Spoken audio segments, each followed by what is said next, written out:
My name is Alicia. I am 20 years old, and life has already shown me the darkest side of reality.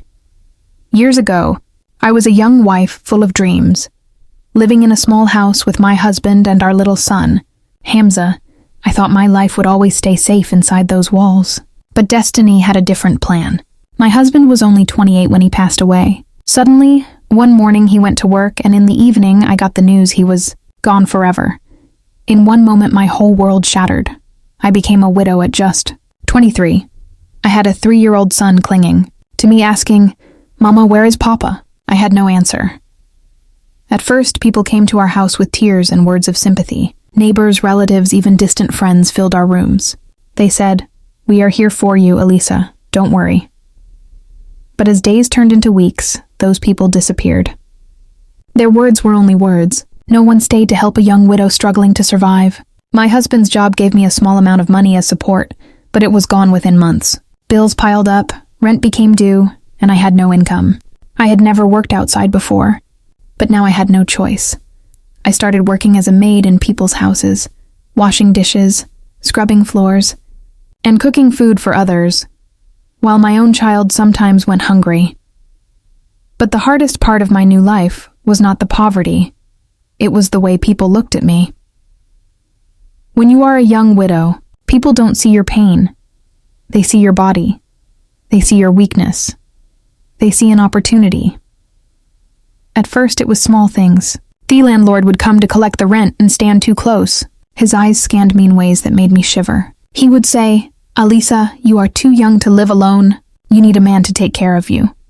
His smile was not kind. It was sharp, cutting, full of hidden meaning. One evening when I told him I didn't have enough rent, he leaned closer and whispered, "There are other ways to pay, you know."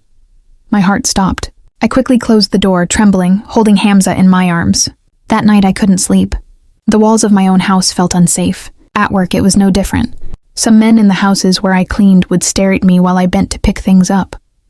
One day, a man accidentally brushed his hand against mine and said with a smile, "You work so hard. Alisa, you must get lonely at night."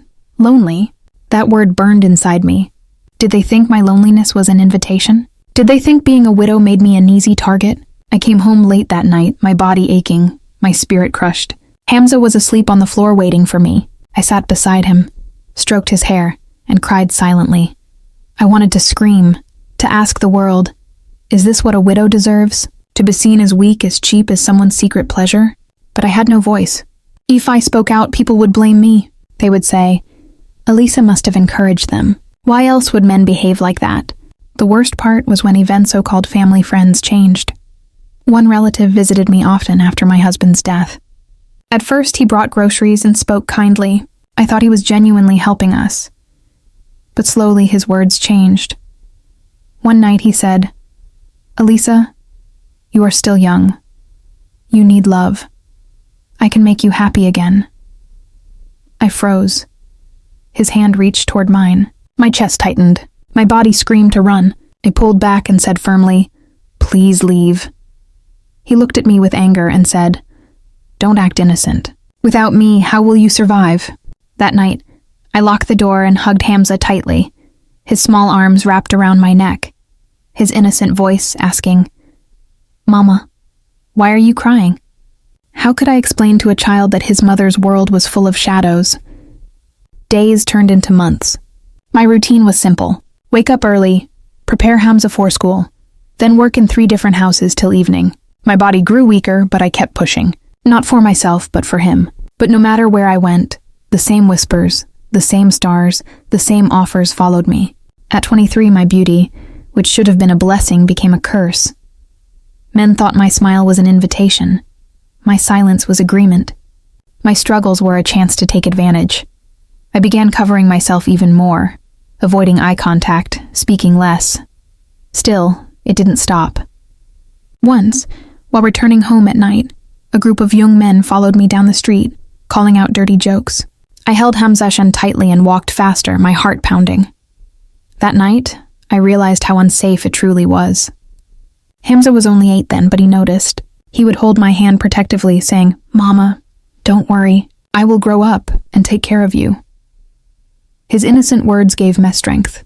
but deep down I was breaking.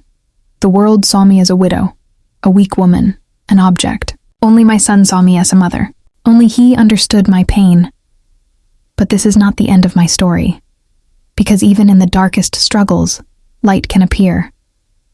Hamza, my little boy, would grow up to become more than I could ever imagine. And that is where my life began to change. After years of living in fear, humiliation, and endless work, I slowly accepted that this was my life. My body was tired, but my spirit refused to die because I had one reason to keep moving forward. My son, Hamza, was no longer a small child. By the time he turned 12, I could see something strong in his eyes, something beyond his age. He had watched me suffer.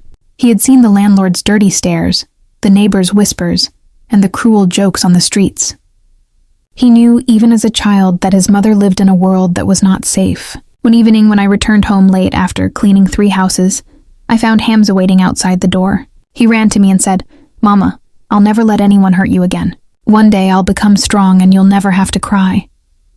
I smiled through my tears, but inside I wondered, how can a boy carry such a heavy promise? But Hamza was not like others. He studied harder than anyone in his class. When other children played, he read. When they laughed, he worked. Sometimes he stayed hungry so that I could eat. Once when I told him to spend the little pocket money I gave him on snacks, he saved it instead. Later I found that he'd used it to buy me new shoes because mine were broken. He was only a boy, but already he was becoming the man his father could not live long enough to be. Still, life kept testing us. One afternoon, I was cleaning the floor in a house when the owner, a middle-aged man, came and stood behind me. I felt his shadow before I even saw him. He said softly, "Elisa, why do you work so hard? If you were mine, you wouldn't need to lift a finger." I froze. His hand touched my shoulder. My stomach twisted with fear. I pushed his hand away and said, "Please respect yourself and me." He smirked and whispered, "Respect? Respect doesn't fill your stomach. Think about it." I left the house shaking. When I reached home, Hamza noticed my tears. He didn't ask questions. But that night, I heard him whisper to himself, "One day, Mama, I'll make them all regret it." That was the day I realized something. While society was trying to break me, it was shaping my son into steel. Years passed. Hamza entered high school and continued to shine. His teachers loved him for his discipline. One teacher, Mr. Farhan, noticed his potential and often encouraged him. "Hamza, you're not just bright, you're special. You can change lives, starting with your mother's." Hamza took those words seriously. He began tutoring younger kids after school, earning small amounts of money. Instead of spending it on himself, he would quietly put it in my hand. "Mama, buy something for yourself," he would say with a smile. Sometimes when I was too exhausted to cook, Hamza would prepare simple meals. He even learned tuzu buttons on his shirt so that I didn't have to. In every action, he was protecting me, lifting me, loving me, not just as a son, but as the only man of the house. By the time he was 16, he had won a scholarship to study abroad. The day I received the acceptance letter, I held it in trembling hands. My tears fell onto the paper. Hamza hugged me tightly and whispered, "Mama, your struggle ends here. I promise." The night before his flight, I couldn't sleep. I kept thinking of all the days we had gone hungry, all the insults, all the unwanted hands that had tried to touch me, all the nights I cried into my pillow. And now my son was leaving to build a new life, a life born from all that pain. In the airport, as Hamza hugged me one last time, he said, "Mama, you've been both mother and father Tome. You never gave up. Now let me fight for you." When he left, I felt both empty and full at the same time. Months later, he called me from abroad. His voice was filled with joy. "Mama, I got a part-time job. I'll send money home every month." And he did. For the first time in years, I didn't have to scrub floors or beg landlords for mercy. Slowly, our house changed. We bought furniture. We filled the kitchen with food. Hamza kept sending more, saying, "Mama, I want you to rest." Years went by and Hamza graduated with honors.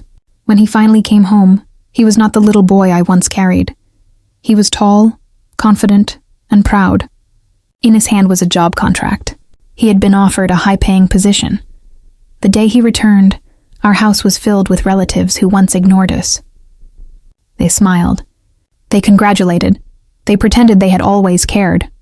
But Hamza didn't care about them. He only cared about me. He hugged me tightly and whispered, "Mama, we made it. This house is yours. Your tears are finished." At that moment, I realized something. Society had tried to break me with poverty, with abuse, with dirty looks and dirty offers, but it failed. Why? Because love, pure, innocent love between a mother and her son was stronger than all of it. Hamza didn't just give me money. He gave me dignity back. Widows are not weak. They are survivors. But society often sees them as objects instead of human beings. People must understand that behind every widow is not just a woman, but a mother, a sister, a daughter, someone who deserves respect, not exploitation. And sometimes the greatest strength comes not from outsiders, but from the children they raise with love and sacrifice. Hamza's story is proof. One act of compassion, one child's determination can rebuild a broken family. Thanks for watching, and don't forget to subscribe to my channel, Pro English Stories, for more interesting stories.